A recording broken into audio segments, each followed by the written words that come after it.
And it is really from the get-go that we find that there may have been certain errors in the way the issue was addressed by the CBD. Not only in terms of the actual definitions of genetic resources, but in terms of some of the more institutional and administrative principles that were conceived to find ways in which those benefits could be shared. Genetic resources were conceived by the negotiators for some reason as a tangible material element, when in fact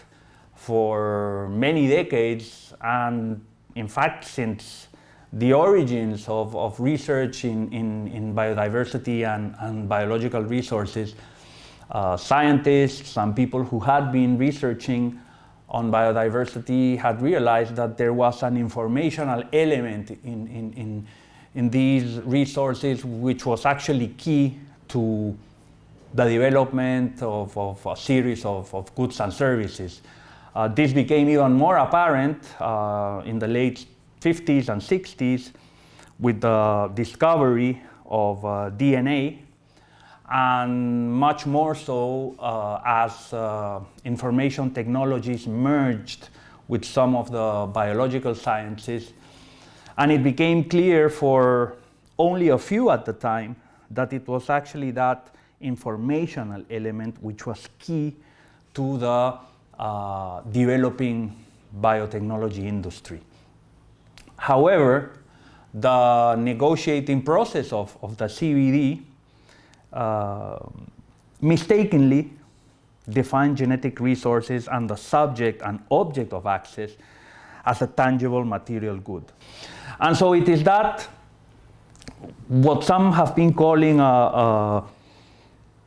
crass error in the way that the CBD conceived what genetic resources are that has brought us to the situation in which we are, which is that we have very cumbersome and inefficient legal and institutional regimes at the regional and national level which address access and benefit sharing. Why? Because the subject matter, the object of access is erroneously conceived as material, when it should be really that informational element which is key in understanding how research and development takes place. And so we have this strange situation where for over 20 or so years we have been trying to develop effective and efficient measures to achieve fairness and equity in the sharing of benefits derived from genetic resources with little or very, very limited success. And I think some of us have been advocating for a while now that this has to change in a way. We need to change the policy, the institutional and the legal paradigm, and try to look at genetic resources in that informational dimension, which will enable us to ensure that equity and fairness can be achieved in the future. We have been witnessing over the past 20 years is ABS frameworks and regimes which have been gradually broadening their scope to include not only access and utilization of tangible genetic resources, but broadening their scope even to biological resources and to activities which are much more related to